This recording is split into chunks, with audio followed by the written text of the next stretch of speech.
Moema, quem diria, tem boa arquitetura. Não é muita, claro, mas vale elogiar esses pequenos oásis no deserto. Os anos 70, 80 e 90 foram tenebrosos para a arquitetura brasileira. Ao contrário da música, que teve aí Tropicália, Doces Bárbaros, Mutantes, Secos e Molhados e tanta coisa. O rock brasileiro, Blitz, Você Não Soube Me Amar. Mas na verticalização de São Paulo, foi uma época dos prédios mais caretas, mais sem graça e sem personalidade. Surgiram os prédios chamados neo-mediterrâneos. Alguém achou que daria certo adaptar uma casinha grega de Santorini e transformar em um prédio de 20 andares, com essas janelinhas minúsculas para se economizar na caixilharia e no vidro. Tudo de massa corrida branca. Vender carne de segunda para cliente com pouco paladar. O resultado é uma Las Vegas de baixo orçamento. Pior, acreditar que um petit hotel parisiense poderia ser espichado com a mansarda no topo. Em São Paulo não neva. Ah, e tem os espelhados verdes, azuis e até roxos. É sempre bom identificar o que é ruim para poder valorizar o que é bom. Moema tem uma das maiores rendas per capita da cidade. Fica perto da Faria Lima, do mercado financeiro e do Ibirapuera. Com dinheiro e verde por perto, tinha tudo para ser um bairro com o melhor da arquitetura nacional. Mas o que se vê é de uma pobreza estética e urbanística total. Nossa educação não contempla a educação do olhar. Moema é um dos bairros mais escolarizados da cidade. Em média, o habitante daqui estudou por 15 anos. Mas parece que artes, arquitetura, estética não passaram pelo currículo. Boa arquitetura não precisa ser cara. Aliás, há grandes ideias e inovação com orçamentos modestos.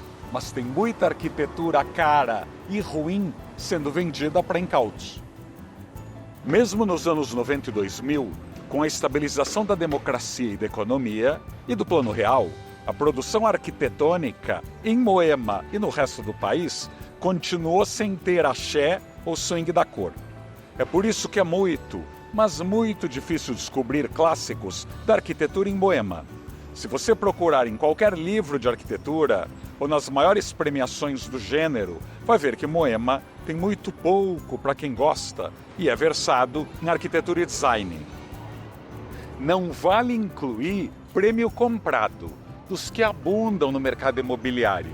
Inventa-se prêmio, paga-se por ele, mas não tem credibilidade alguma. Porque a vaidade de muitos construtores que pagam para ganhar prêmio é inversamente proporcional ao que eles constroem. Mas para valorizar, a gente tem que conhecer primeiro e notar o que faz um prédio ser criativo, diferente de algo que é repetitivo e inconvencional. Então, com vocês, surpresas em Moema.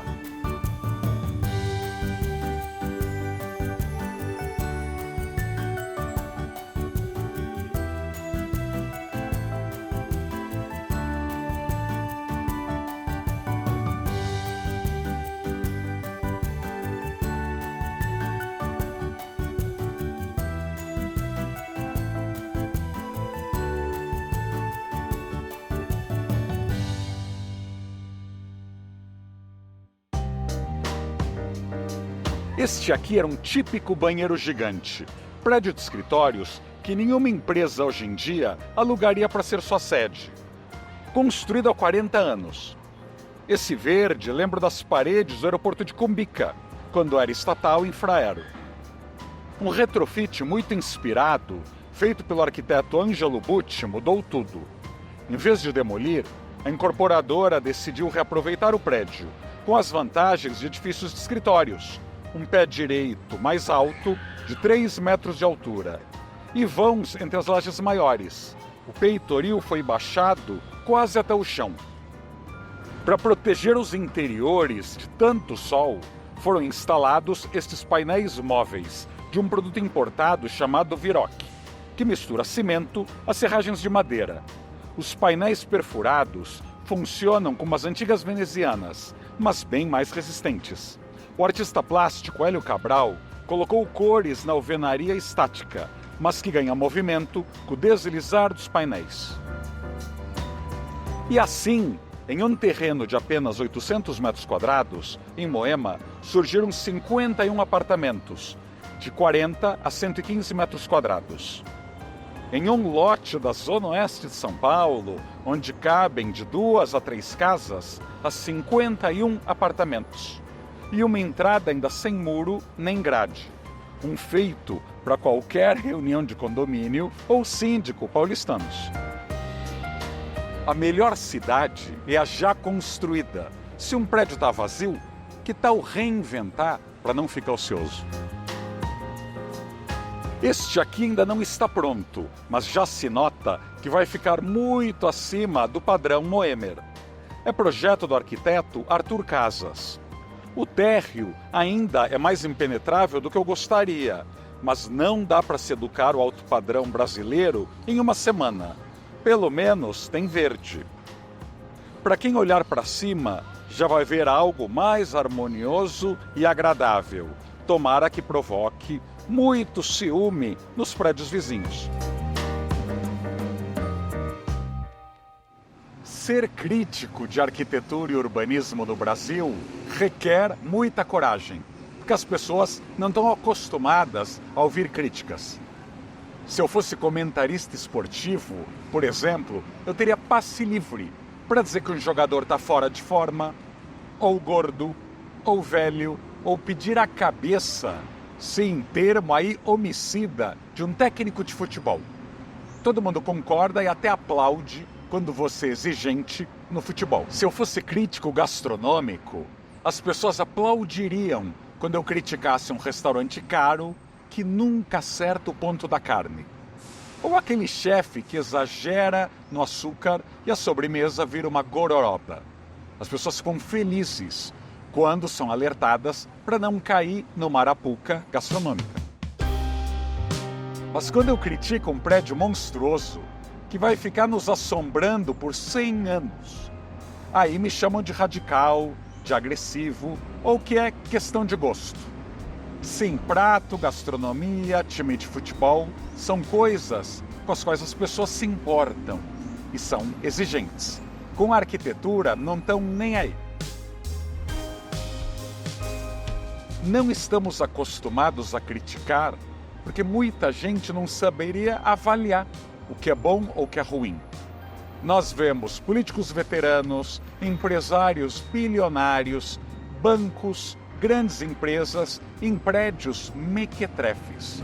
O que a gente constrói como legado para a cidade, ninguém liga, ninguém mesmo. Podem investir uma pequena fortuna em um quadro para colocar na sala, conhecem galerias de arte boas e várias grifes, mas não conhecem ou nunca contrataram um arquiteto de primeiro time. Talvez nem conheçam os nomes. E alguns até conhecem arquitetos bons, mas só se lembram deles para chamar para fazer a casa de fim de semana. Sem o privado, o individual, que é para a cidade, para a coletividade, não tem o mesmo esmero, a mesma atenção. A vantagem de quem é comentarista esportivo ou crítico gastronômico é não ter que explicar a importância do seu trabalho. Mas quem fala de arquitetura e urbanismo tem que explicar de forma mastigadinha, porque nessa seara estamos só engatinhando. Está todo mundo comendo papinha. Esse é um prédio mais recente, desses que surgiram com o novo plano diretor e com a abertura de metrô no bairro. Além dos belos detalhes na fachada, ele cria algo raro entre os condomínios do bairro, uma rara esquina. A maioria dos prédios anteriores mutilou essa parte tão fundamental para quem caminha. O momento que a rua se encontra com a outra e podemos fazer o nosso zigue-zague de pedestres. Já estou ouvindo vozes de que é questão de gosto, o meu prédio é melhor que esses, o meu terraço envidraçado de verde é o máximo. Precisamos ter a consciência de que paladar se educa.